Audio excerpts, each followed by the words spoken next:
SRH and LSG మధ్య జరిగిన మ్యాచ్లో రిషబ్ పంత్ కొట్టిన బౌండరీని ఆవేష్ ఖాన్ ముందే ఇంటర్సెప్ట్ చేశాడు.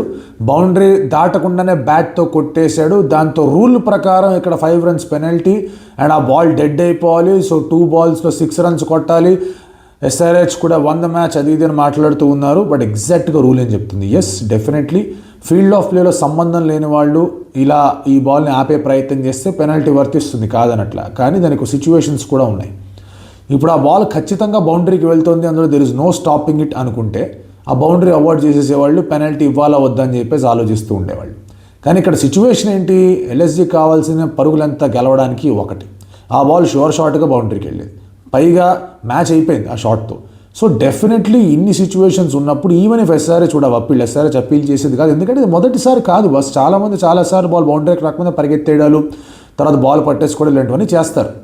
ఏదో కెమెరాలో దొరికిపోయాడు ఆవేష్ ఖాన్, కాస్త హడావిడిపడి అంతే.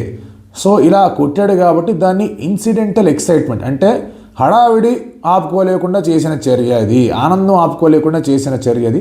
మాలిషియస్ ఇంటెన్షన్స్ ఏమీ లేవు, అంటే దురుద్దేశం కానీ అండ్యూ అడ్వాంటేజ్ పొందే ప్రయత్నం ఏది చేయలేదు. కాబట్టి మీరు చెప్పిన పెనల్టీలు, బాల్ డెడ్ అయిపోవడాలు, ఎక్స్ట్రా 5 runs కొట్టడం ఇవన్నీ కూడా వర్తించవు.